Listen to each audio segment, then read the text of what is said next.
Okay, let's go to the iPhone subreddit, which is, like a place where people would look for news and announcements and tips about the iPhone.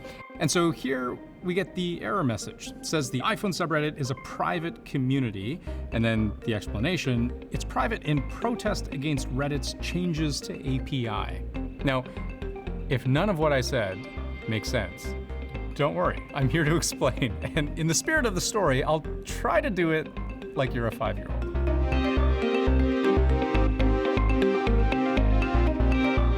Okay, ELI5, explain like I'm 5. So what is up with some of the most popular communities on Reddit suddenly pledging to go dark for 48 hours to send a message to Reddit itself? The popular social media platform is the subject of a user-led protest. Thousands of forums ranging from music and history to sports and video games going private. Well, first, for those of you who don't use Reddit, it is an internet giant. Tens of millions of daily active users, hundreds of millions a month.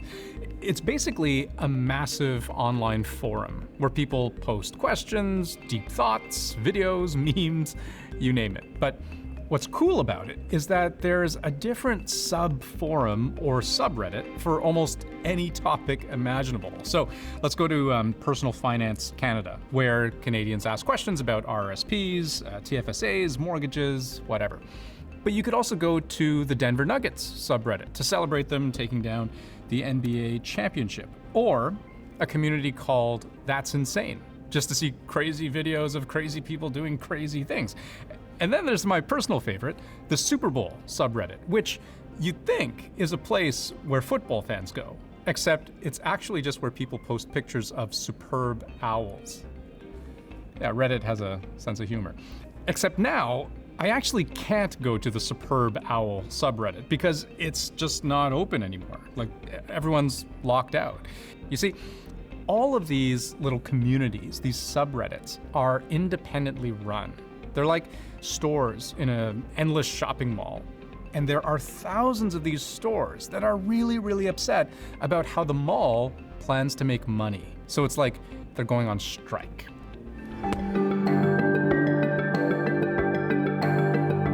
So how does Reddit want to make money? And why is it considered so offensive that many of Reddit's most popular communities are temporarily shutting down, some indefinitely?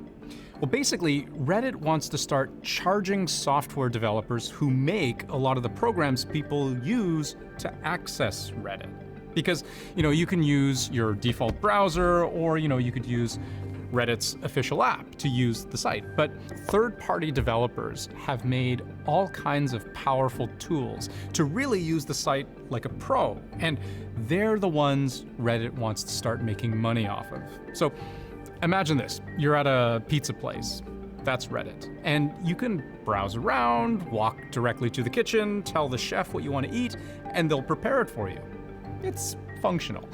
But then, a third party figures out a better system. Waiters. They take your order and talk to the kitchen on your behalf. But even better, they can also ask the chef all kinds of different questions for you. Like, are there nuts on the premises? Can you hold the anchovies? Would you recommend the Hawaiian or the Sicilian? Now we're talking. The waiter talking to the kitchen is what app developers do with Reddit. They create programs that make using Reddit easier. And that system of access to the kitchen, that's Reddit's API. It's what literally allows a third-party program to talk directly with the Reddit supercomputer to ask questions, issue commands, and so on. Now, until now, Reddit has let those waiters have kitchen access for free, which was a pretty good deal. But starting July 1st, they want to start charging them money. A lot of money. Enough to put some of those waiters out of business. Now, one of the more popular third-party programs out there is called Apollo.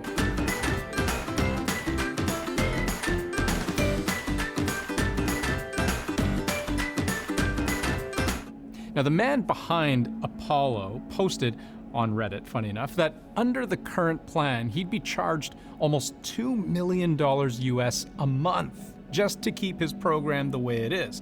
Now, granted, this program, the waiter in the restaurant, talks to Reddit's kitchen a lot. 7 billion individual API requests last month alone. Doing the math, to pay what Reddit wants to charge, he says he just doesn't make that much. He charges less than $2 a month to subscribers, and increasing that 100, 200%, that'd be tough. The pricing, what was tricky was from the day they announced pricing to the day we'd start getting those charges that would amount to $2 million a month was 30 days, which was not nearly enough time to even have the option to make it work. And many people say these apps are the lifeblood of Reddit, not just because they make the site easier to use for people like you and me, but maybe more importantly than that, because the site relies so much on community moderation, which moderators say would be impossible without these apps. As a history subreddit, we get a lot of bad faith engagement from things like people like literal Nazis or Holocaust deniers. And we use a lot of third-party tools to kind of generate user profiles, check the places and kind of content they've been posting before, allowing us to make informed judgments about whether or not someone is kind of asking questions in good faith. These mods may spend hours a day making sure their subreddit doesn't get filled with off-topic comments, threats, pornography, or just anything that you might consider to be bad behavior or against community rules or even illegal. So if you lose the third-party tools because they can't afford to keep running, maybe you end up compromising everything. And they also point out Reddit's native disability access isn't great. Like if you're blind, Reddit's hard to use unless you have a third-party app that can read the site out to you. Link News. A link called News. Visited link Tickets. A link called Tickets that I have visited before. Reddit CEO Steve Huffman defended the changes on an AMA. That's an Ask Me Anything. This was on Friday. He said, Reddit needs to be a self-sustaining business, and to do that, we can no longer subsidize commercial entities that require large-scale data use. Huffman says Reddit had to rein in costs, including the tens of millions of dollars a year it spends to support third-party apps. Because remember, up until now, Reddit has been letting those waiters access the kitchen for free. And despite the protests we're seeing, the company says it has no plans to revise its upcoming API pricing change. So just where is all of this going? Let's get back to studio. We've got Jay Peters joining us right now. Jay, you're a news editor with the tech website The Verge. You've been following this. How you doing? I'm doing well. Thanks for having me. Yeah, no, thanks for being here. We need your help. So quick temperature check, right? Like, ironically, by the time most people watch this interview that you and I are doing right now, a lot of these subreddits will be back online, right? Like they only committed to a 48-hour blackout period. So I guess I'm wondering, what will they have accomplished after all this? I think what they're trying to accomplish is, what is Reddit like without some of its most important communities? For many subreddits, there are a handful that have committed to staying dark indefinitely until Reddit makes changes, but I would say that's a minority of the thousands that have gone dark so far. Right. And so if anything, this is more just a statement of the users are really trying to show that they care about the platform. Like, a skeptic would look at this and say, well, like Reddit is free to do whatever it wants. It should be able to charge these third-party developers who are making money. And now that they're charging, they just don't want to pay. And now users are suffering for it. Like how do people feel about this? There's my temperature for this was when I looked at the Ask Me Anything conversation that the CEO did on Friday. And when I looked over the weekend, it had 30,000 comments or whatever, which is an enormous amount of comments for a post like this. They're generally very, very unhappy with Reddit's decisions and what seems like Reddit's decision not to budge or make any changes despite all of the outcry.